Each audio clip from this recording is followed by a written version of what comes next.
vie. Alors je pense qu'on peut dire que nous sommes tous certainement un peu étourdis par rapport à ce qui s'est passé dimanche dernier. Je ne sais pas si on aurait pu imaginer en fait le scénario de A à Z comme il s'est fait, présenté. Pourtant, ce qui est arrivé est vraiment arrivé. Alors honnêtement, ce qui me réjouit personnellement, c'est que l'Église ne s'est pas dissoute dimanche dernier, et surtout qu'elle semble avoir un vrai désir de continuer et d'avancer. Et pour cela, vraiment, je rends gloire à Dieu. Mais en même temps, il faut avouer que ceci est une très grande épreuve pour tout le monde, pour Meg et pour moi inclus. Quel que fût le vote des uns et des autres, quel que soit le sentiment général des uns et des autres, ce qui est quasiment certain, c'est que cette situation de l'Église, avec les belles années qu'on a eues, est une immense épreuve pour tout le monde. Je pense que personne n'en sort indemne. Nous sommes tous blessés. Nous avons probablement tous pleuré, voire plaider avec Dieu pour qu'il intervienne de manière miraculeuse à un moment ou un autre par rapport aux événements qui ont conduit à dimanche dernier. Nous sommes tous découragés par des relations brisées, des amitiés fracturées, des frustrations ressenties, des incompréhensions perçues. Bref, nous avons tous souffert et souffrons tous d'une manière ou une autre. Nous avons tous été éprouvés fortement, et certains d'entre nous presque au bout de nos forces. Alors, mon but dans cette prédication ce matin est simple. J'aimerais nous aider, nous tous, de manière très pratique à savoir comment faire face non seulement à cette épreuve-ci, que nous connaissons tous, mais à toutes les épreuves de la vie que nous pouvons subir. Alors, c'est vrai que les épreuves de la vie sont innombrables. Et la plupart de ces épreuves, on ne s'y attend pas quelque part. Elles sont toujours plutôt surprenantes. Tout le monde doit faire face à des épreuves. Que ce soit de manière extrême la persécution pour notre foi en tant que chrétien, ou que ce soit un problème de santé, ou un problème d'argent, ou un problème de travail, ou un problème de mariage, ou un problème de famille, ou un problème d'église, ou que sais-je. Les épreuves font partie de la vie. Nul n'en est exempté. Alors la seule chose que nous pouvons faire, en fait, en tant que chrétiens, c'est d'apprendre à bien réagir à nos épreuves. Et pour le chrétien, il est important que lui apprenne à faire face à ces épreuves d'une manière qui plaise à Dieu. Le chrétien doit consulter la parole de Dieu et se demander comment glorifier Dieu dans son épreuve. Et en fait, c'est ça la grande différence entre un chrétien et un non-chrétien. Nous voulons réagir à la gloire de Dieu, quelle que soit l'épreuve. Paul, par exemple, était un homme qui était grandement éprouvé dans sa vie. Alors pour lui, c'était vraiment extrême. En fait, il a dit aux frères de Corinthe, dans 1 Corinthiens 15, 31, « Chaque jour, je suis exposé à la mort. » En anglais, c'est « Je meurs chaque jour. » Au verset 31, il dit « Pourquoi sommes-nous en toute heure en péril ?» Dans la deuxième épître des Corinthiens, chapitre 11, versets 23 à 28, il décrit ses souffrances comme ceci, je résume. Des travaux pénibles, des coups, des emprisonnements, des dangers de mort. Il continue, j'étais battu de coups de verge, lapidé, naufragé, en péril de brigands, de juifs, de païens, dans les villes, dans les déserts, sur la mer, parmi les faux frères, dans la peine, exposé à la faim, la soif, des jeûnes multipliés, le froid, la nudité. Et je trouve le verset 28 très intéressant, car nous ne sommes pas les seuls avec des problèmes d'église. Il dit ceci, il ajoute, et sans parler d'autre chose, je suis assiégé chaque jour par les soucis que me donnent toutes les églises. Écoutez, mes amis, les problèmes d'église ne sont malheureusement pas nouveaux. Alors, comment faire face à de telles souffrances? Comment ne pas baisser les bras par le découragement? Comment continuer fidèle au Seigneur malgré tous ces problèmes? Comment pouvons-nous surmonter ces épreuves? Et surtout, qu'est-ce que Dieu nous donne pour nous aider à surmonter les épreuves? Quelles sont les ressources à notre disposition pour surmonter l'épreuve et pour devenir victorieux dans notre relation avec le Seigneur? Eh bien, comme vous le savez, la parole de Dieu nous donne les réponses. En fait, la Bible nous donne au moins 8 aides. On dit 8 aides ou 8 aides? 8 aides. Ça, c'est compliqué, parce qu'il n'y a pas un S à 8. La Bible nous donne au moins 8 aides pour nous assister à surmonter les épreuves. 8 aides. Tous commencent avec la lettre P. Et là, je suis vraiment honnête avec vous, c'est un message pour moi, pour vous aussi. Oui, parce que je suis dans l'épreuve, on est tous dans l'épreuve. Et donc, je me prêche vraiment à moi-même, comme j'essaie de le faire tous les dimanches. Et quelque part, ce message, c'est un résumé de ce que je prêche depuis 10 ans, peut-être un résumé sur comment faire face aux épreuves réunis tout ensemble, d'accord? Donc ça va être très thématique, on n'est pas linéaire comme d'habitude, mais j'espère vraiment que ça va nous aider tous. Vous pouvez les noter si vous voulez, ces points, et vraiment prier que le Seigneur les utilise dans ma vie, dans votre vie, dans nos vies, ensemble. Alors, quelle est la première aide pour surmonter les épreuves? Numéro 1, la prière. Exerce-toi à la prière. Allez avec moi à Philippiens 4, c'est incroyable. Vous connaissez ces versets, mais ils sont vraiment extraordinaires. La Bible ne pourrait être plus claire sur le premier point. Au lieu de nous apitoyer sur nous-mêmes et d'être anxieux, Philippiens 4 nous prescrit ce que nous devons faire.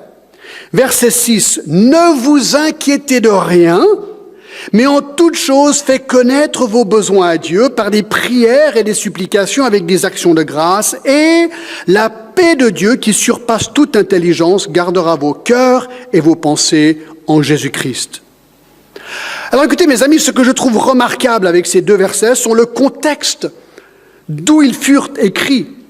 Paul est en prison à Rome, en train d'attendre sa possible et probable exécution. Et c'est lui qui écrit à l'église de Philippe pour leur expliquer comment gérer leur inquiétude face aux épreuves de la vie. C'est presque marrant.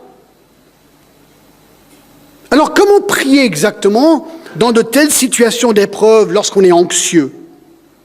Bien, premièrement, regardez, il dit, ne vous inquiétez de rien, mais en toute chose, faites connaître vos besoins à Dieu. Donc, la première chose, c'est que nous sommes invités à dire toute chose à Dieu. Tout. Tout. Mais comment faire exactement? Peut-être Jésus nous aide dans Matthieu 6 à comprendre ce que nous devons faire dans cette prière lorsque nous sommes dans l'épreuve. Dans Matthieu 6, 9, il nous apprend à prier. Voici comment vous devez prier. Notre Père qui est aux cieux, que ton nom soit sanctifié. Écoutez maintenant. Que ton règne vienne. Voici la clé. Que ta volonté soit faite sur la terre comme au ciel. Cette phrase, pour moi, elle est très importante. Que ta volonté soit faite sur la terre comme au ciel. Et dans Matthieu 26, 39, je trouve aussi très intéressant, où il dit ceci. Jésus est dans le jardin de Gethsémane.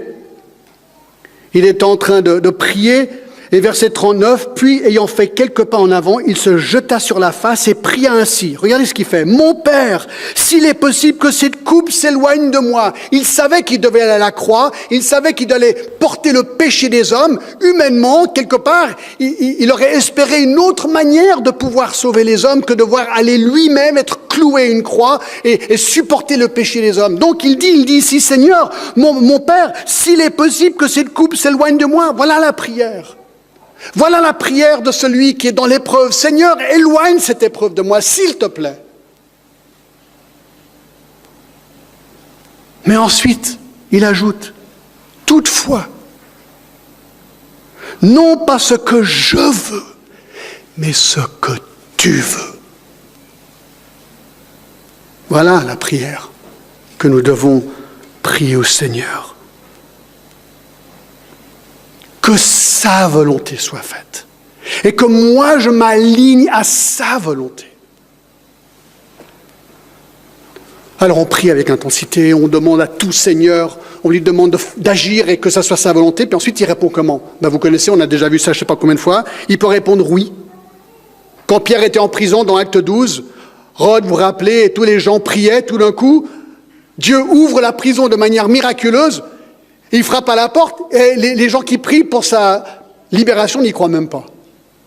Ils priaient avec foi, Dieu a répondu, il dit, mais non, c'est pas possible. Ah oui, c'est possible. Il peut répondre oui. Il peut aussi répondre non. 2 Corinthiens 12, 7, vous vous rappelez? Et pour que je ne sois pas enflé d'orgueil à cause de l'excellence de ces révélations, il m'a été mis une écharpe dans la chair, un ange de Satan pour me souffleter et m'empêcher de m'enorgueillir. 3 fois j'ai prié le Seigneur de m'éloigner de moi, il m'a dit, ma grâce te suffit. Réponse, non. Donc il peut répondre oui, il peut répondre non. Dans le psaume 69, 1 à 4, il répond « Attends, c'est pas pour tout de suite. »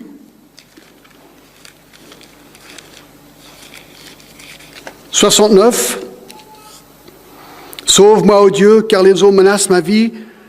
J'enfonce dans la boue sans pouvoir me tenir. Je suis tombé dans un gouffre, les eaux m'inondent. Je m'épuise à crier, mon gosier se dessèche, mes yeux se consument, tandis que je regarde vers mon Dieu. » Il dit « Je prie, je pleure, je pleure. » Rien, tu réponds pas.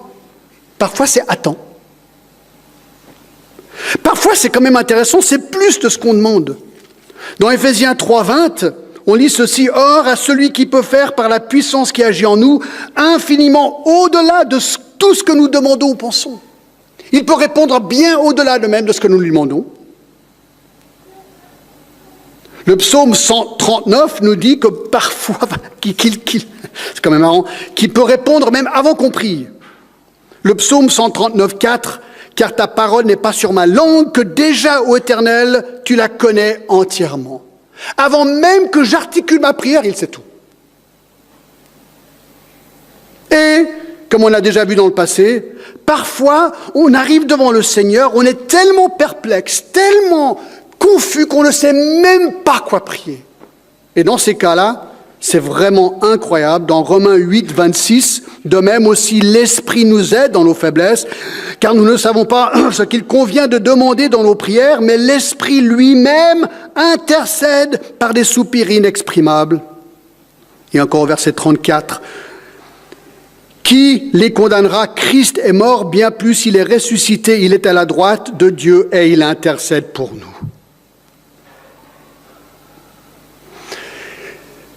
C'est vraiment intéressant, je pense, et critique à comprendre ceci. Lorsque nous prions, il est très possible que nos circonstances ne changent pas. Paul a prié 3 fois, Dieu a dit non, ses circonstances n'ont pas changé. Mais ce qui change, selon Philippiens 4, ce n'est pas les circonstances nécessairement, c'est la paix. C'est ça qui est intéressant. Ne vous inquiétez de rien, mais en toute chose faites connaître vos besoins à Dieu par des prières et des supplications et des actions de grâce, et la paix de Dieu qui surpasse toute intelligence gardera vos cœurs et vos pensées en Jésus-Christ. Ah, c'est ça. La prière, parfois Dieu répond oui, parfois non, il répond comme il veut, mais ce qui se passe lorsque nous sommes intensément devant Dieu en train de prier, c'est qu'il nous inonde d'une paix, même si les circonstances ne changent pas.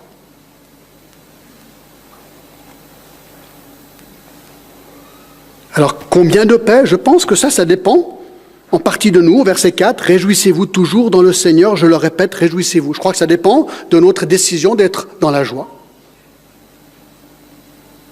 Au verset 7, « Et la paix de Dieu qui surpasse toute... » verset 6, « Ne vous inquiétez de rien, mais en toute chose faites connaître vos besoins à Dieu par des prières et des supplications et des actions de grâce. » Ça dépend de si nous remercions Dieu aussi pour l'épreuve. Des actions de grâce, même dans l'épreuve.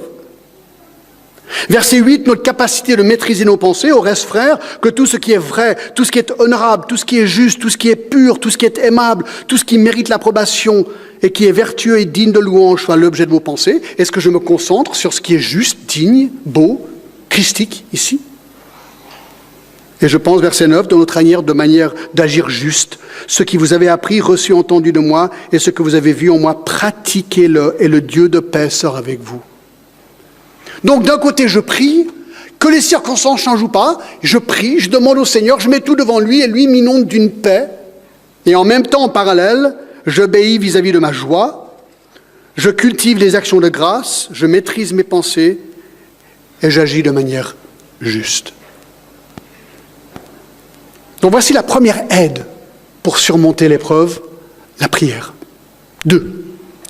La deuxième aide pour surmonter l'épreuve, c'est la providence. Alors on en a beaucoup parlé dernièrement. La providence. Repose-toi sur la providence de Dieu. J'ai regardé dans le Petit Robert. Voici comment il définit la providence. Sage gouvernement de Dieu sur la création, les décrets de Dieu, les desseins impénétrables de Dieu. On a vu ça dans nos études sur la Genèse.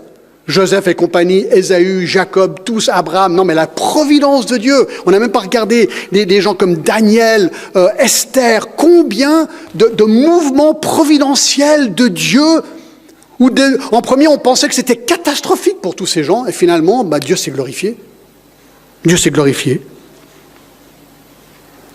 Dieu a un plan, rien ne viendra contrarier son plan. Il contrôle toutes choses, bonnes et mauvaises. Il ne sera jamais dérouté d'accomplir la fin prédéterminée de ces choses. Éphésiens 1:11 dit ceci.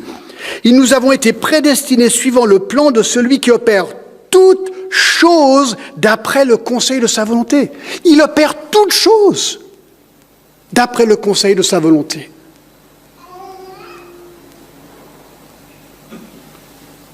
Alors peut-être un verset absolument fabuleux sur la providence de Dieu, tout simple, c'est Matthieu 6:26. Écoutez, Jésus parle et il dit ceci.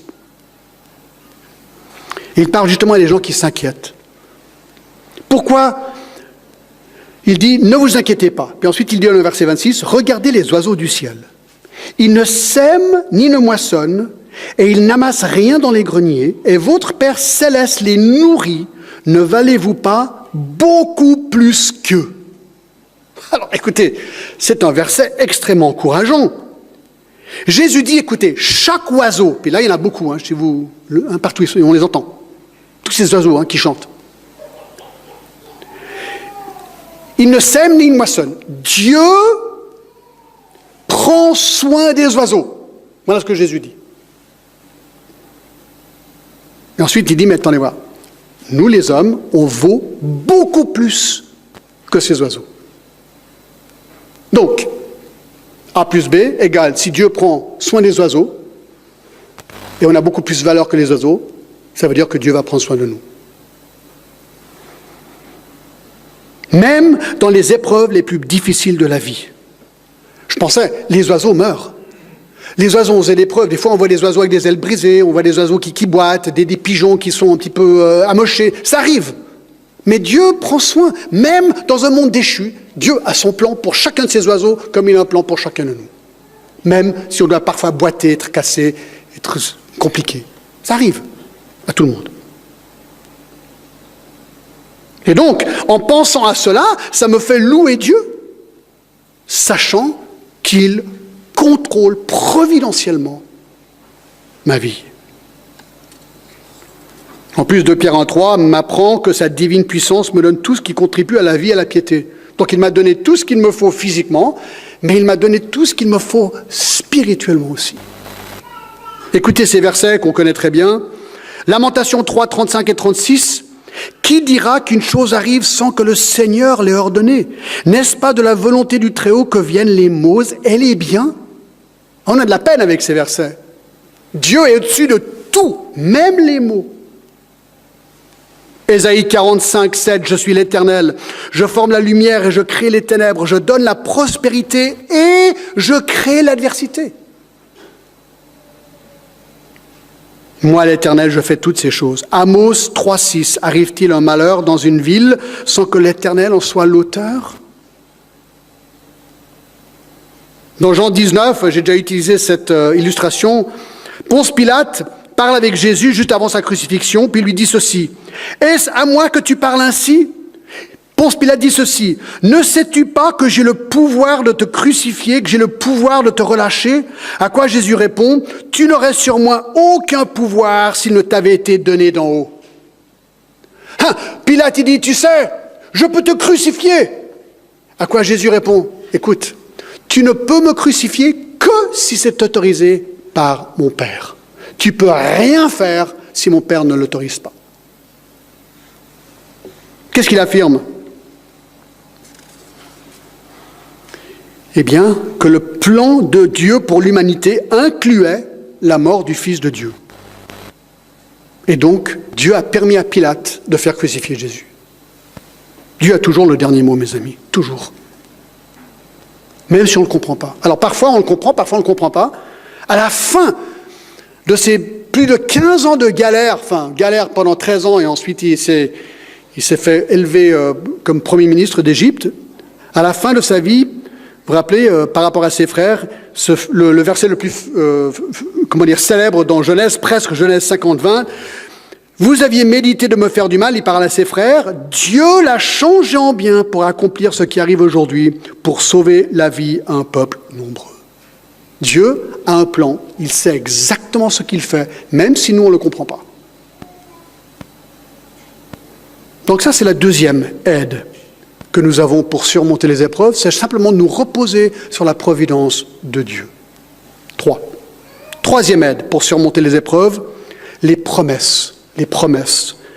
Révise les promesses de Dieu. Écoutez, là c'est tout simple, mais c'est vraiment, vraiment utile. 1 Jean 2, 25 dit ceci. Un verset incroyable. 1 Jean 2, 25.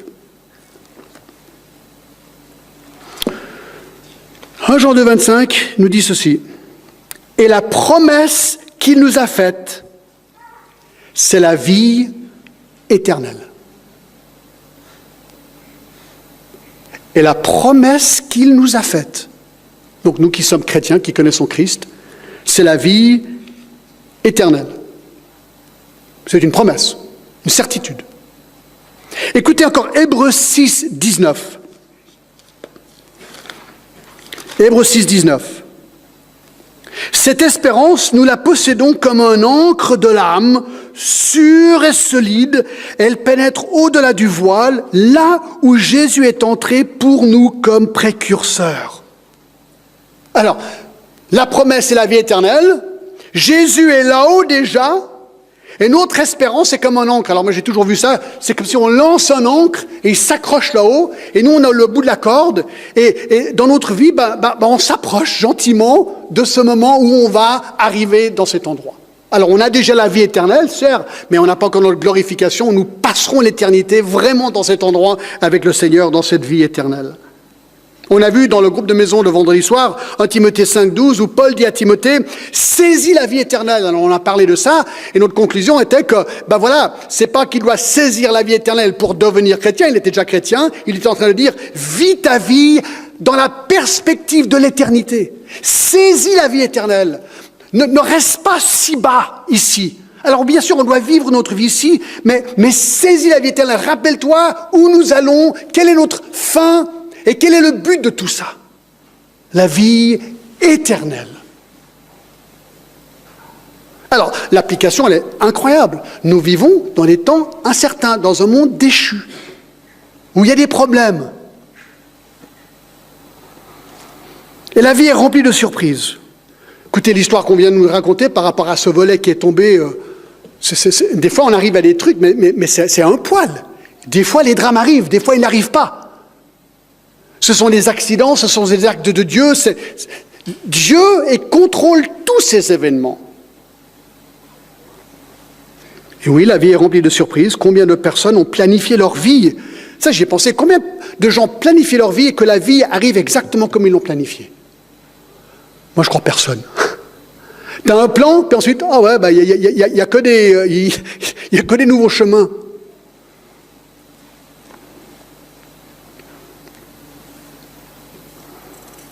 J'ai un ami pasteur depuis 25 ou 30 ans, je crois qu'ils ont 8 enfants.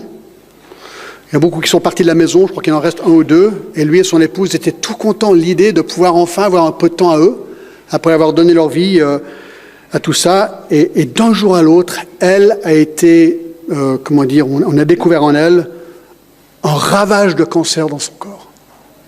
Elle a le cancer partout, dans le cerveau, dans son corps. Alors là, c'est des médicaments intenses, mais vous voyez, ils ont un blog, ils écrivent, et on a l'impression qu'elle ne va pas survivre. On n'a pas l'impression, à moins que Dieu fasse un miracle incroyable, elle ne va pas survivre. Et c'est vrai que je suis tellement étonné par leur attitude. Pourquoi ? Parce qu'ils ont la vie éternelle en vue. Elle sait exactement où elle va. Et tout d'un coup, les problèmes qui sont graves pour eux sont un petit peu moindres.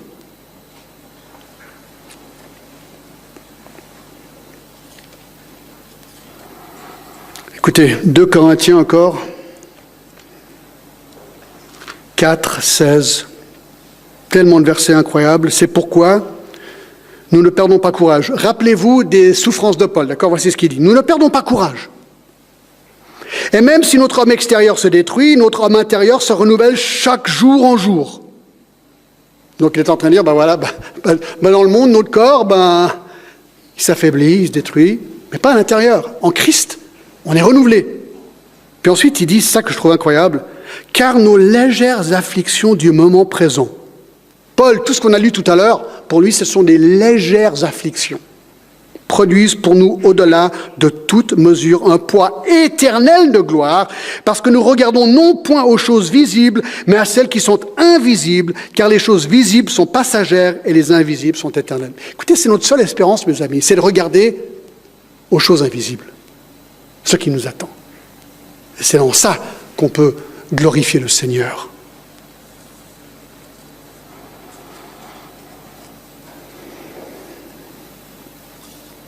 Donc, les aides pour surmonter les épreuves, la prière, la providence de Dieu, les promesses de Dieu sur la vie éternelle. 4. Alors, j'aime pas le mot, mais il est vraiment juste, mais c'est parce qu'il commence avec P, d'accord ? La positivité. La positivité. Ce que j'essaie de dire ici, c'est « rends grâce à Dieu positivement pour ton épreuve ». Regardez Philippiens 4. Regardez Philippiens 4.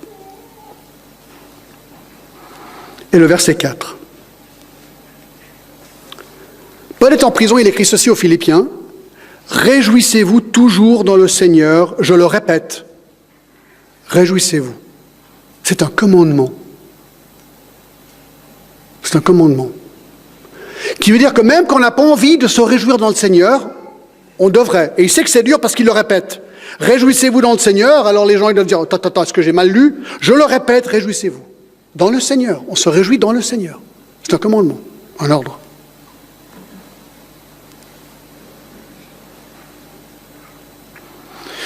Au verset 6, « Ne vous inquiétez de rien, mais en toute chose, faites connaître vos besoins à Dieu par les prières et des supplications avec des actions de grâce. » Je trouve très intéressant cette petite phrase.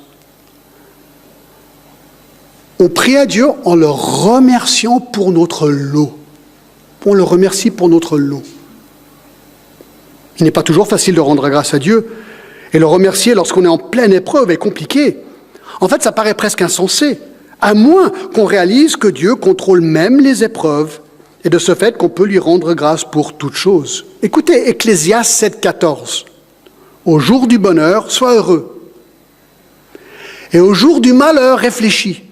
Dieu a fait l'un comme l'autre afin que l'homme ne découvre en rien ce qui sera après lui. » Ce que Salomon souligne ici, c'est que la vie est incertaine. Donc, nous mettons notre confiance en celui qui est constant. Qui veut dire qu'on ne doit pas laisser les difficultés assombrir notre perspective, même dans les temps difficiles. Dieu est digne de notre louange lorsque nous considérons sa providence et ses promesses de fidélité. Alors, il y a plein de versets là-dessus, sur cette attitude que nous devons cultiver de reconnaissance et de joie. Dans 1 Thessaloniciens 5, 16, il est dit ceci, « Soyez toujours joyeux. »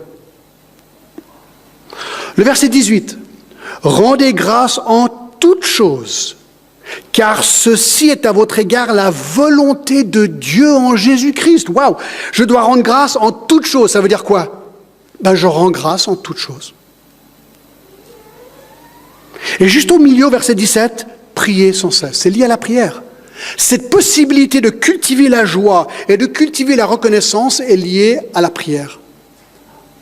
En alignant notre volonté à sa volonté, quelle que soit sa réponse. On ne peut pas ne pas lire Jacques 1,2. Vous connaissez, n'est-ce pas? Jacques 1,2. Mes frères, regardez comme un sujet de quoi? Joie complète. Joie complète, pas juste joie. Joie complète, les diverses épreuves auxquelles vous pouvez être exposés. Donc il dit que c'est possible de réagir avec joie complète dans l'épreuve à laquelle on est exposé. Dans Éphésiens 5, 20, ah non, alors pas du tout. Ah oui, c'est ça, tout à fait. Rendez continuellement grâce à Dieu le Père pour toutes choses au nom de notre Seigneur Jésus-Christ. Le psaume 34, 2. Le psaume 34, 2. Je bénirai l'Éternel en tout temps, sa louange sera toujours dans ma bouche. Alors on ne dit pas que c'est facile, lisez les psaumes. Il y a les jours où David, il n'en pouvait plus, il était frustré, quoi. Mais il savait que c'était quelque chose qu'il devait apprendre à cultiver. De bénir l'Éternel en tout temps et que sa louange soit toujours sur ma bouche. Écoutez, on ne peut pas non plus ne pas lire Romains 8, 28 et 29, n'est-ce pas? On aime tellement les citer. Nous savons du reste que toute chose concourt au bien de ceux qui aiment Dieu, de ceux qui sont appelés selon son dessein. Car ceux qu'il a connus d'avance, il les a aussi prédestinés à être semblables à l'image de son Fils, afin que son Fils soit le premier-né de plusieurs frères. On bénit le Seigneur pour notre épreuve, pour toute chose qui concourt bien. C'est quoi ce bien? Ce bien, c'est que ces épreuves me conforment de plus en plus à l'image de Christ. Parce que l'épreuve, ou bien je réagis mal, ou bien je réagis bien, je dis, bon ben Seigneur, je vais à la parole, je vais appliquer tous ces principes, Seigneur, et tu vas utiliser ça pour me fortifier et me sanctifier.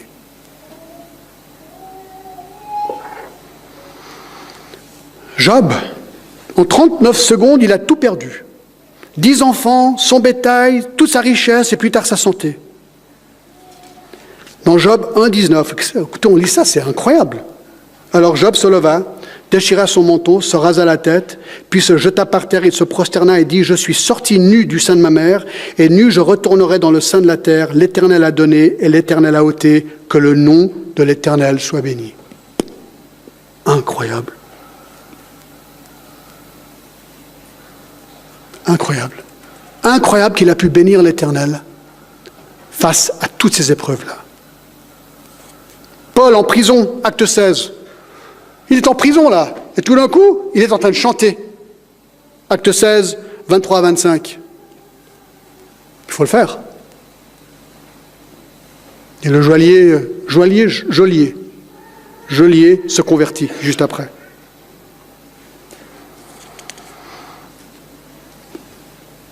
Écoutez, c'est vraiment un point pour moi qui est très important. Apprendre à cultiver la reconnaissance quoi qu'il arrive. J'ai toujours trouvé marrant, l'église de Corinthe, on sait que c'est l'église à problème. Verset 4 du chapitre 1, « Je rends à mon Dieu continuellement action de grâce à votre sujet. » Il bénit le Seigneur pour cette église, pas pour tous ses problèmes, mais parce qu'elle est en train de grandir dans sa sanctification. 5. Cinquième aide pour surmonter les épreuves, la persévérance. La persévérance démontre de la persévérance.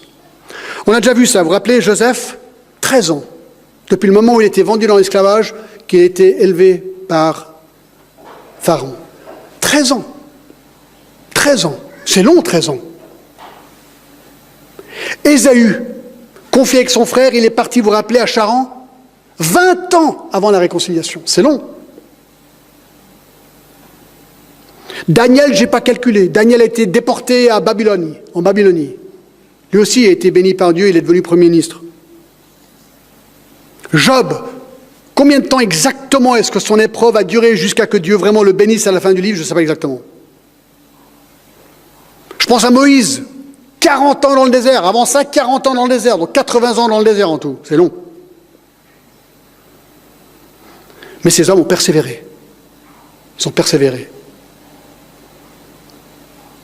Voyez-vous, à cause de toutes les difficultés de la vie, la patience et la persévérance sont nécessaires afin de pouvoir recevoir de Dieu les bienfaits qu'il a promis à son peuple.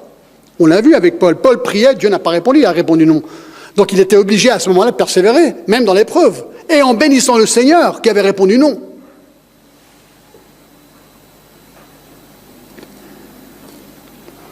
Dans Hébreux 6, 11, je trouve vraiment bien.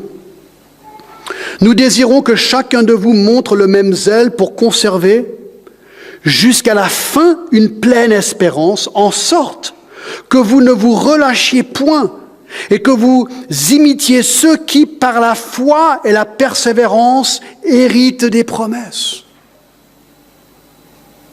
Il dit, maintiens ton zèle malgré les épreuves. Et ensuite, il arrive au chapitre 11 où il y a les hommes de foi, beaucoup d'épreuves, mais ils tiennent bon. Ils tiennent bon. Ne vous relâchez point, verset 12, et imitez ceux qui, par la foi et la persévérance, héritent des promesses.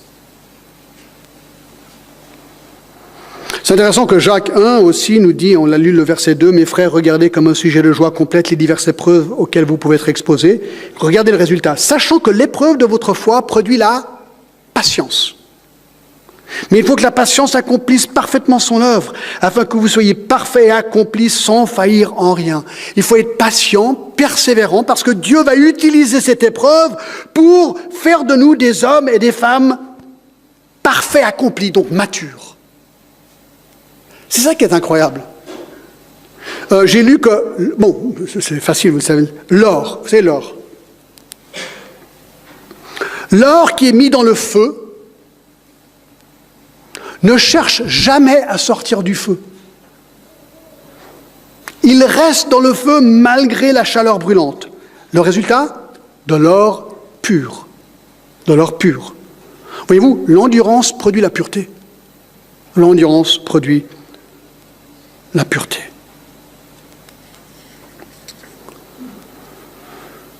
Donc, nous devons persévérer, même quand on est perplexe, même quand on ne comprend pas, même quand c'est difficile, même quand c'est compliqué. Philippiens 3,14, Paul dit « Je cours vers le but pour remporter le prix de la vocation céleste de Dieu en Jésus-Christ. » Il court, il continue, il persévère.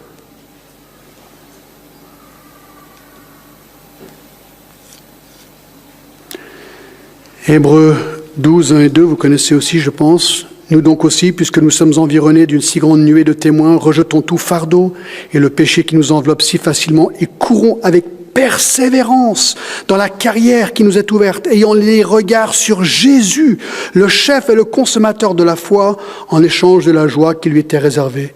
Il a souffert la croix, méprisé l'ignominie et s'est assis à la droite du trône de Dieu. 6.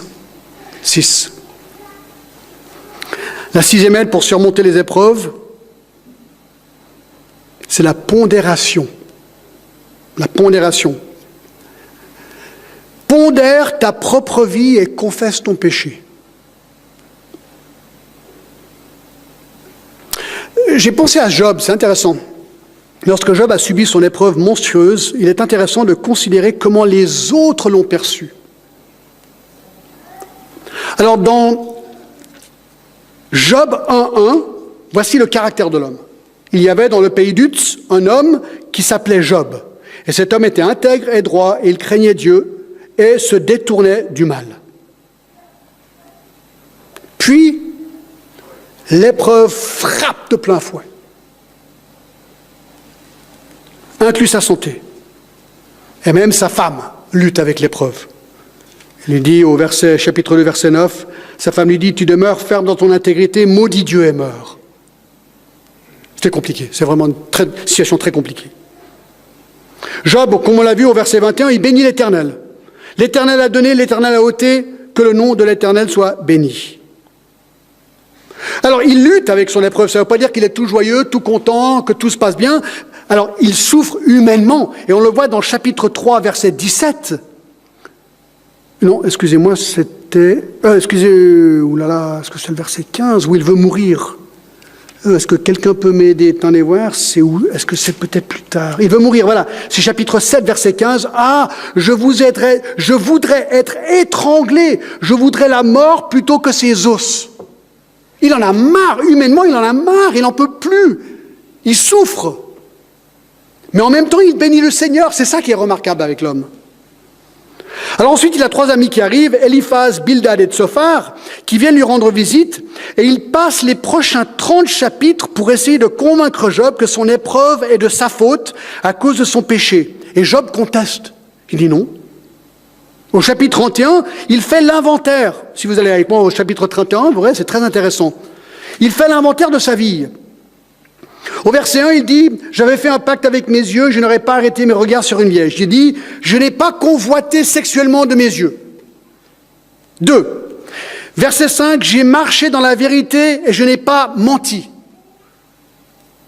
3. Au verset 9, il dit « Je n'ai pas été un voyeur sexuel. » 13. Au verset 13, il dit que « Je n'ai abusé personne. » Au verset 16, « Je n'ai point maltraité les pauvres, la veuve ni l'orphelin. » Au verset 24, il dit « Je n'ai pas été matérialiste. » Et au verset 29, il dit « Je n'ai pas eu recours à la vengeance. »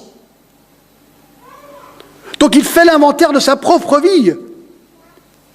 Et il dit donc quelque part « Si j'ai péché, que Dieu me le révèle. » Et sa conclusion est au chapitre 32, verset 1. « Ces 3 hommes cessèrent de répondre à Job parce qu'ils se regardaient comme justes. Alors s'enflamma de colère Élihu, fils de Barakil, de Buz, de la famille de Ram, sa colère s'enflamma contre Job parce qu'il se disait juste devant Dieu, et sa colère s'enflamma contre ses 3 amis parce qu'ils ne trouvaient rien à répondre et que néanmoins ils condamnaient Job. » Ce que nous apprenons ici, c'est la chose suivante. Certaines épreuves nous frappent à cause de notre péché, ça c'est vrai.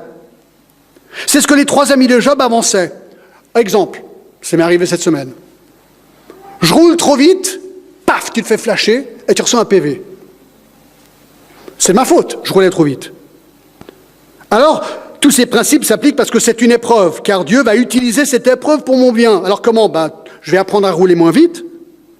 Je vais pourvoir une sécurité supérieure à la voiture qui roule à côté de moi, donc mon voisin. Je vais être plus attentif aux lois du pays, donc un meilleur citoyen. Et je vais aider l'État avec l'argent que je vais leur payer pour avoir de meilleures routes. Donc c'est tout du positif pour tout le monde, quelque part. Là. Je parle un petit peu en théorie, mais c'est pas faux. C'est tout positif.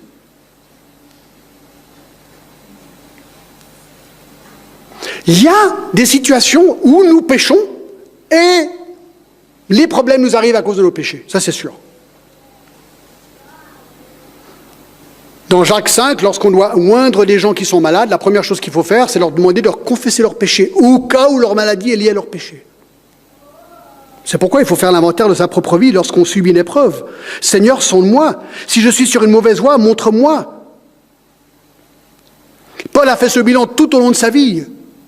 Souvent, il disait « ma conscience est claire ». Les gens n'aimaient pas quand ils entendaient ça dans Acte 24, 16, par exemple. Dans 1 Corinthiens 3, il dit tout simplement « je me sens coupable de rien ». Donc, il a fait un bilan personnel dans sa propre vie. Et si après l'inventaire, on est convaincu qu'on n'a rien à se reprocher vis-à-vis de l'épreuve dans laquelle on est, alors on devient comme Job. Quoi que les autres puissent dire, c'est finalement entre nous et Dieu et notre conscience et Dieu. Et on va tous devoir répondre à Dieu un jour. Et donc, une fois qu'on fait l'inventaire, on peut conclure. Si on pense qu'on a péché, on règle le péché. Si on pense qu'il n'est pas lié au péché, dans ce cas-là, on accepte l'épreuve comme étant simplement de Dieu. Il le permet, il l'autorise pour la raison qu'il l'autorise. Et on sait même que dans Job, il autorise que Satan attaque un homme juste. Job. 7, très vite maintenant. 7e aide pour surmonter les épreuves, la paix. Recherchons la paix avec tous si possible. Voilà, certaines épreuves, certainement les plus lourdes, peuvent venir de conflits entre personnes. C'est très pénible. On en a tous connu. Et de nouveau, la Bible vient en aide ici. Comment est-ce qu'on gère les épreuves et les conflits entre personnes? Eh bien, Romains 12 nous explique très simplement ce qu'il faut essayer de faire. Romains 12 dit, verset 17, « Ne rendez à personne le mal pour le mal. » Ne rendez à personne le mal pour le mal. Recherchez ce qui est bien devant tous les hommes. Verset 18, s'il est possible, autant que cela dépend de vous, soyez en paix avec tous les hommes. Ne vous vengez point vous-même, bien-aimés, mais laissez agir la colère de Dieu. Nous ne devons pas prendre les choses dans nos propres mains dans ce sens-là. La Bible nous vient en aide. Voilà comment on gère les conflits entre personnes. On tente la réconciliation. On applique ces versets. On doit faire très attention à quelque chose, c'est l'amertume. On doit faire très attention à l'amertume. Hébreux 12, 14. 12, 14, recherchez la paix avec tous et la sanctification sans laquelle personne ne verra le Seigneur. Veillez à ce que personne ne se prive de la grâce de Dieu, à ce qu'aucune racine d'amertume poussant des rejetons ne produise du trouble et que plusieurs n'en soient infectés. Là, il faut faire attention. Jamais laisser l'amertume prendre le dessus. Non, non, pas du tout. Et ça mène à la 8e aide pour surmonter les épreuves. Elle est vraiment intéressante, c'est ce que j'appelle la prohibition. La prohibition renonce au découragement en te parlant avec toi-même. Vous dites, dans quoi? Écoutez, renonce au découragement en te parlant à toi-même. D'accord? Allez avec moi au psaume 42, c'est très intéressant, le psaume 42. Allons-y, d'accord? Le psaume 42, un des fils de Corée est en déprime, parce qu'il est éprouvé, et il cherche un apaisement de la part de Dieu. Au verset 2, « Comme une biche soupire auprès des courants d'eau, ainsi mon âme soupire auprès de toi. Mon âme a soif de Dieu, du Dieu vivant. Quand irai-je et paraîtrai-je devant la face de Dieu ?» Là, il soupire pour retrouver cette relation de bien-être avec Dieu comme il la connaissait avant. Mais aujourd'hui, il est dans l'épreuve. Verset 4, le poids de l'épreuve. Mes larmes sont ma nourriture jour et nuit pendant qu'on me dit sans cesse, où est ton Dieu? Donc il pleure, c'est le poids, c'est la difficulté de l'épreuve. Et il se rappelle encore au verset 5, les bons jours, je me rappelle avec effusion de cœur quand je marchais entouré de la foule et que je m'avançais à sa tête vers la maison de Dieu au milieu des cris de joie et des actions de grâce d'une multitude en fait. Oh, il se rappelle, oh, les bons jours étaient super, les bons jours. Et ensuite, on arrive au verset 6, étonnant, regardez. Pourquoi t'as battu mon âme et gémis-tu en dedans de moi? Espère en Dieu, car je louerai encore. C'est très intéressant ce qu'il fait ici. Au verset 6, il se parle à lui-même. C'est comme s'il sort de lui et dit, écoute, Corée, arrête, stop. Pourquoi t'as battu? Pourquoi t'as battu, Corée, mon âme? Pourquoi gémis-tu au-dedans de toi, de moi? Ensuite, il se dit, espère en Dieu, car je le louerai encore. C'est comme si on doit se parler à nous-mêmes et se convaincre, non, stop, stop. Ne descends pas ce couloir-là, reste, accroche-toi au Seigneur et bénis-le.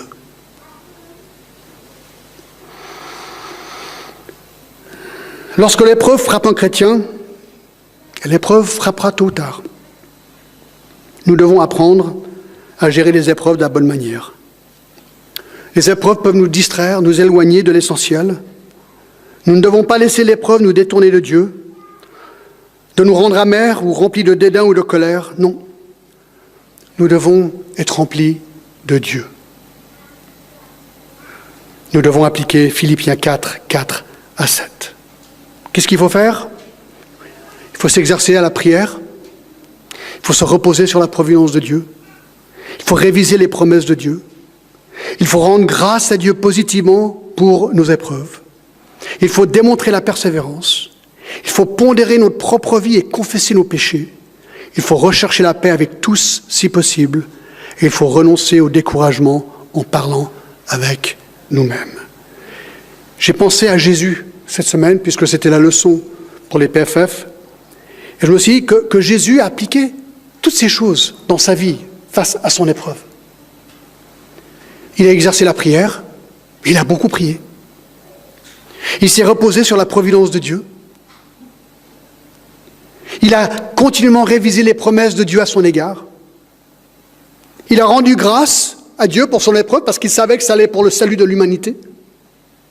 Il a démontré de la persévérance, il est allé jusqu'au bout, même s'il a plaidé à son Père d'éviter la coupe. Il a pondéré, alors c'est l'exception, il n'a pas pondéré sa vie pour voir s'il y avait du péché parce qu'il n'y avait pas de péché en lui. Donc ça, on met de côté.